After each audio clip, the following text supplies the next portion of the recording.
And now, join us as Brandon sums up what is to be the next 12 minutes of discussion into a single word.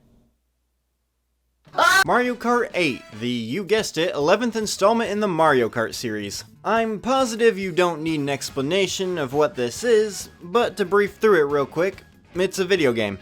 But not only that, it was a game originally released for the Wii U back in 2014, and based on that knowledge, you could probably guess how that turned out.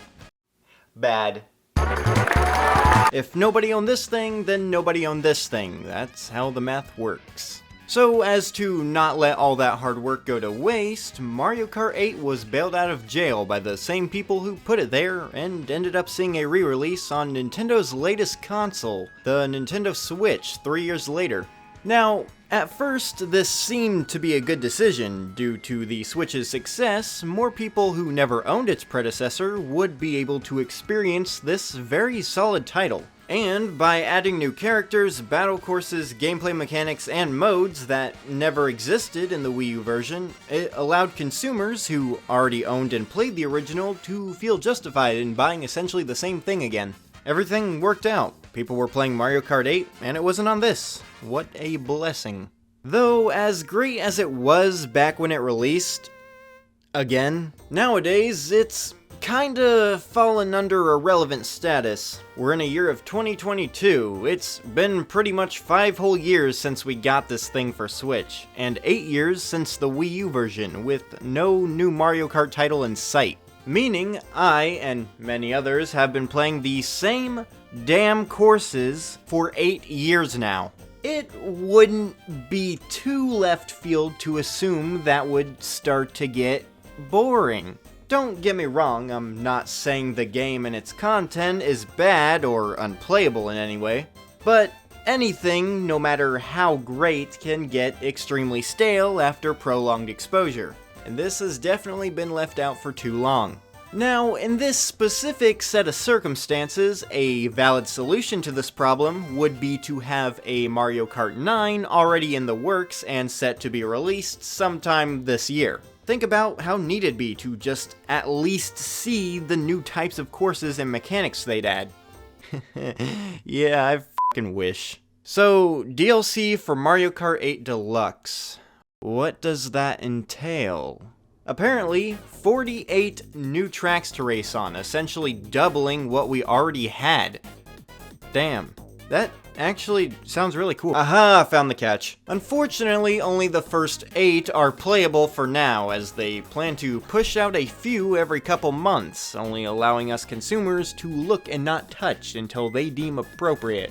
But I mean, honestly, it could have been worse, and doubling the amount of courses is almost as good as a whole new game, he lies to himself. So, as with any good news you'll ever receive in life, take it with a gallon of salt.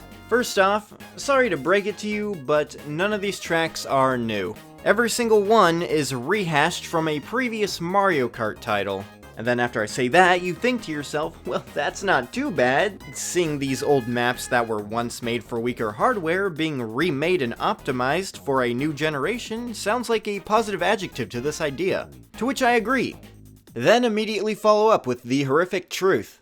So, you know how Nintendo made this game called Mario Kart Tour, which is just Mario Kart but shittier and for phones? And how they also remade older tracks from previous games and slapped them into that one? Yeah, wouldn't it be crazy if instead of remaking the courses again for Switch, they instead just reused the mobile versions? I'm not answering that question, you already know what they did. Yeah, after Deluxe's DLC was announced, it didn't take too long for people to realize that there was something off about the new courses, especially when compared to ones from the base game.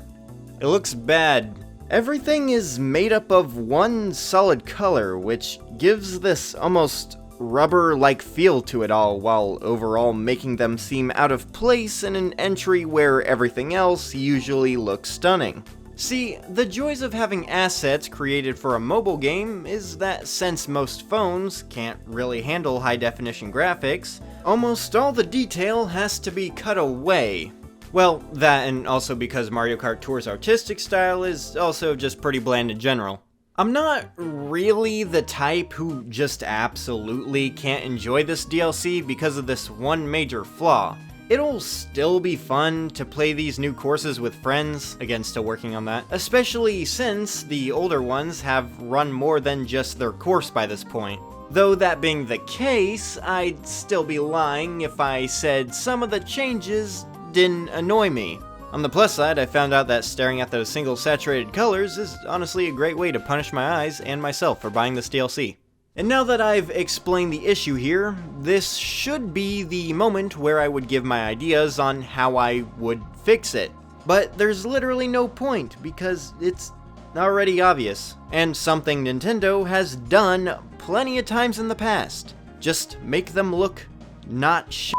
You already have a whole 20 tracks from older games that have been remade to fit the style of this one in your main roster. It's pretty much just as simple as doing that, but like, again. And don't give me the argument of remaking 48 tracks would take a lot of work, because you know what? You're right, it 100% would. But we're also talking about fucking Nintendo. A company once famous for their quality, a company who, thanks to the Switch, has more money than they know what to do with, and a company who honestly has put more effort into less. It baffles me to a substantial degree whenever I see Nintendo cut corners like this, because frankly, I'm not used to it. And yes, I'm aware none of what I'm saying right now will ever actually fix the problem. I'm also aware that not putting more effort into these new courses was a fully intentional decision. Seriously, Mario Kart 8 Deluxe is their #1 best-selling title on the platform right now with over 40 million units sold. You think Nintendo's just not gonna quickly slap some DLC together, charge $25 and watch as money starts pouring out of every orifice? They're not even that stupid. That used to not say much. Honestly though, is this strategy of just porting content across platforms that big a deal? No. I'm aware I'm making it sound bigger than it actually is, but that's just what I like to do. Yes, they are half-assing something, however, last time I checked, we're all still alive as the result of this decision didn't kill anyone, so it's not too big a deal. Though it is still a good idea to find flaws in products and give feedback to the creators in hopes that one day they do answer back with proof of learning from said mistake. But until then, here is where we stand in the present, still only 8 courses into this thing as everyone waits in anticipation for Brandon's opinion on them. Paris Promenade, starting off with a course from Tour. Though that being the case, it surprisingly isn't the most egregious looking thing ever. During the 3rd lap, the course even 180s, and you end up driving opposite of the other racers. The best 2 seconds of my life. Also, the shortcut is cool, I guess. Really, my only issue would have to be how sometimes I forget where to go at this circle and run into a wall. But other than that, good. Okay, enough barrel scraping. Toad Circuit. I both love and hate it. Something more on the basic side thematically, but still fun. Originally, this track was from Mario Kart 7, one of my favorite Mario Karts due to nostalgia's blindfold, so it holds a lot of value to me. Which means this holds a lot of value to me. But good God, they just did not do it justice here. Again, like I said before, I'm not one to be too bothered by graphics, but anyways, yeah, I like this one. Coco Mountain. Sure is. Never really grew up with or played much of the N64 Mario Kart, so as someone essentially experiencing this course for the first time, I can say with utmost certainty that I didn't hate it. Coconut Mall. The poor bastard. What happened here? Seriously, this thing was pretty much the one people wanted the most, and what is basically the expansion pass's main seller. So why is it kinda... Not only does it look worse than its original counterpart, but for some reason the whole track was decreased in size too. Everything just feels smaller. I'll always end up clearing this thing way faster than I feel like I should. Oh, and also I guess Mii's are a little too unique and fun for a game like Mario Kart, so we don't need those anymore. What actually challenging obstacles do you even know who you're talking to? And last thing here, this blue carpet is tacky. Bring back the holes. Overall, I give this a 1 out of Tokyo Blur. Before I got the chance to replay this one, I genuinely could not remember anything about it, other than the obvious. But after playing it, I realized that, yep, this is Tokyo, and I continued feeling unsatisfied with life. However, the course does change directions with every lap, which I think is a pretty solid substitute for a personality. Fun stuff. Shroom Ridge somehow trumps Toad Circuit as the worst visually. These rocks are indeed an eyesore. It also just reused the same cars from Toad's Turnpike, which I will 100% pretend is a real flaw right to your face.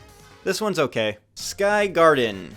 You know, Donut Plains 3 convinced me that I absolutely could not care any less about a track from Mario Kart. God, I need to stop being so easily persuaded. This one just makes me wonder why I'm not playing Cloud Top Cruise. Really short, looks plain, terrible shortcut.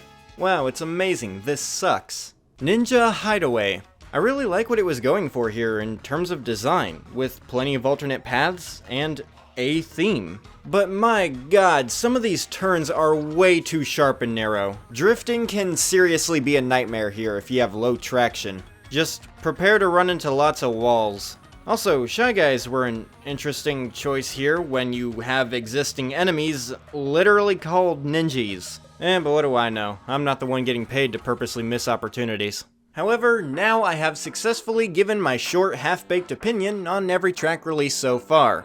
Oh, and here's how I would rank them.